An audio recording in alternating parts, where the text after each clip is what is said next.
Welcome back to Racing Rundown, and I'm very excited to be debuting a new segment that we are going to be doing on Racing Rundown, a mostly weekly segment.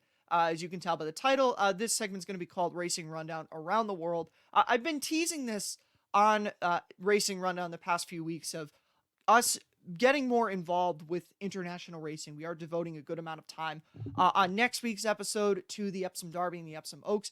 We have covered some international racing this year already. We covered the 2000 and the 1000 guineas a month ago on whatever episode the end of April coincided with. But this is going to be purely a YouTube thing. And it's very fluid right now. All I know is that every week we are going to cover some kind of international racing, whether or not it's in the UK, whether it's in Ireland, whether it's in France or somewhere else. Something will be covered every week on Racing Rundown. And as I said, very fluid. Sometimes I might do it.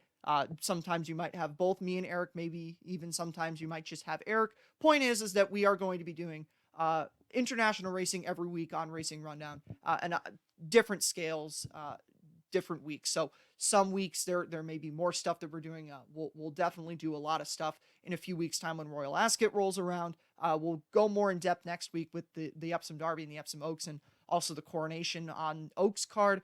This was just kind of a last minute thing that I wasn't sure whether or not I was going to have the time to do this and debut it this week, but I was able to manufacture the time to be able to debut this week. And I did want to just kind of have something out there before we went into the Oaks, which is next week. So that will be something you have to look forward to. And I've been looking forward to this. I've been watching a lot more European racing the last few weeks because I've been trying to get myself more acclimated with the horses, because we are, as a podcast based in the United States, we are primarily U.S. Racing followers, but Eric follows more international racing than I do, but I've been getting myself up to speed in preparation for the fact that we will be doing this mostly weekly going forward. Again, not every week, but most weeks we will have something like this. And it's going to be less formal than our traditional previews. I mentioned, if you follow me on Twitter, I mentioned that we were doing this in addition to a preview of the Gamely. That Gamely preview is going to be a little bit more formal than this. This one in particular will be very informal because, as I mentioned, I kind of am doing this rather last minute. But I just wanted to get something out there because I wanted to debut this before we had the major Group 1 action at Epsom this next week. So as you can tell by the title, we are talking about two Group 1s at Paris Longchamp, the first one being the Prix Saint-Alary for 3-year-old fillies, and the second one being the Prix d'Isfahan, which is for 4-year-olds and up, going approximately 1.1 miles. I should mention the fillies race, approximately 1.25 miles. Again, I'm giving the approximate distances because my audience is mostly based in the United States. So if you're watching from some other part of the world, please do excuse my focus on American metrics or American distances in this facet. But we'll talk about the first one, the Group 1 for the 3-year-old fillies. The favorite right now in the markets is Joseph O'Brien's Above the Curve.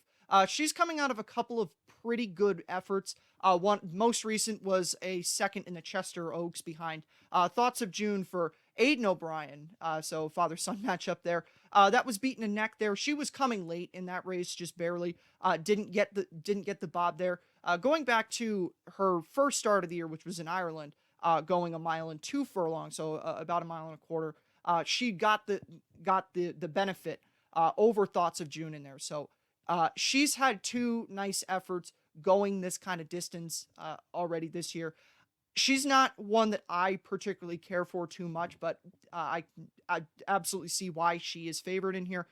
Two really strong efforts behind Thoughts of June, who, again, a filly that I'm not particularly high on going into the Oaks, but she has definitely is going to handle the distance here, and the form certainly is not bad. I want to get to the horse that I like on top in this race, and that is Plastic Carousel.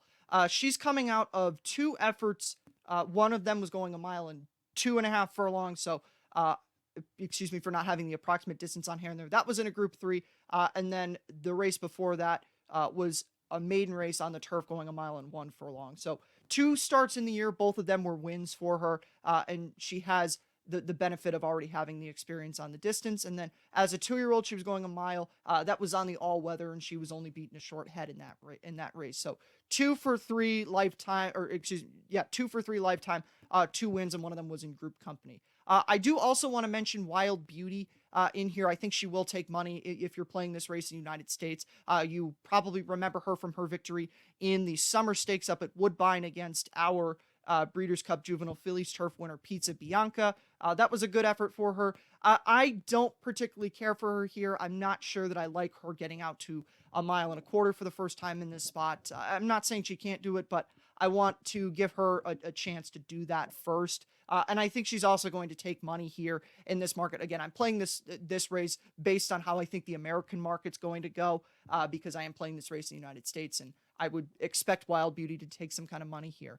So as I mentioned, I like the number one Plastic Carousel in here, but there is one other filly that I do want to mention that I like in this race. I'm not sure what exactly to do with her in this race, because the knock that I had against her, which she didn't have an effort against Group Company, but that is Sip and Soda, the 4 in here.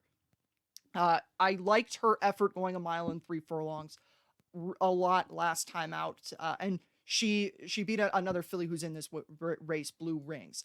The 2 efforts before that were both on the all-weather. They were winning efforts, so she's undefeated, and she looks as though, as of this point, that she'll see the distance.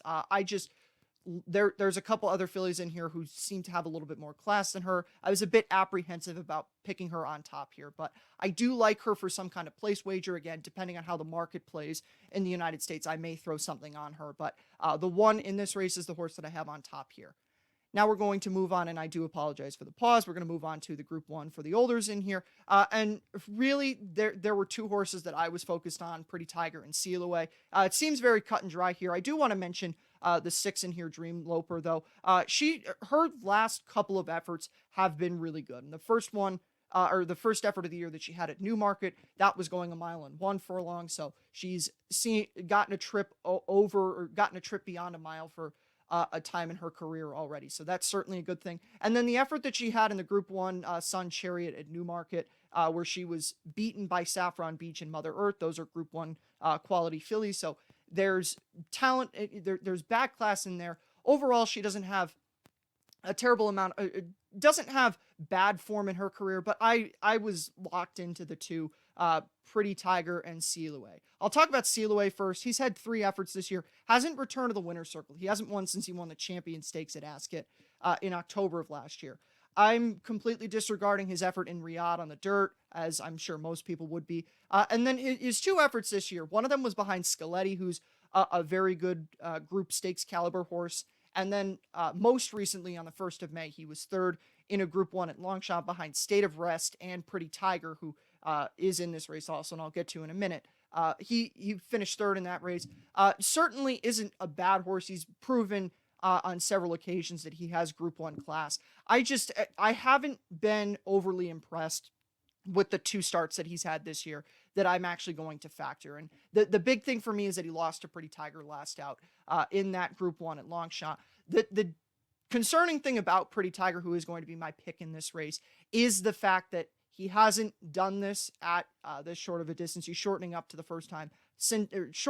distance for the first time since his career debut. So I'm a little bit apprehensive about that, but I see the class that he has. He's been very good. He was very good in his 2 starts of the year before running in the Group 1 behind State of Rest, who, if you watched races in Ireland last weekend, State of Rest ran a very credible 3rd in a Group 1 there behind Alan Kerr and High Definition. So State of Rest certainly has good form, and before that he was a triple, or he has been a triple Group 1 winner in his career. So Pretty Tiger is going to be my pick on top in here. I'm going to swallow the concern about the distance for him, just because I need to, Seal Away is kind of at the point of I need to see him win again before I can pick him on top. But he certainly got Group 1 class. That was shown in his victory in the Champion Stakes, and the fact that he had some pretty credible runs underneath St. Mark's Basilica last year. And even to this point this year, his efforts haven't been terrible. I just have been left with a little bit too much to desire. So I'm going to give him the opportunity to win here before I'll pick him again. And with that being mentioned, that's it for this first edition of Racing Rundown Around the World. Again, rather informal. I don't want to say that I threw this together, but it was rather last minute because I wasn't expecting to do this weekend. I just got the time was able to do that, and I wanted to debut it before we got the races at Epsom. So we'll be back next week, and we'll be talking about the 3 Group 1s at Epsom, definitely with a lot of focus on the Derby, but we'll be sure to talk about the Oaks and the Coronation Cup. And I do hope you enjoyed this, and this is going to be a staple going forward, and I hope that the results of this end up being somewhat positive. So we'll see you next week for those races, and be sure to check out our preview of the Grade 1 Gamely. When that is up, a link to that will be below in the description, as well as a link to this week's episode of Racing Rundown. We'll see you then. Have a good one.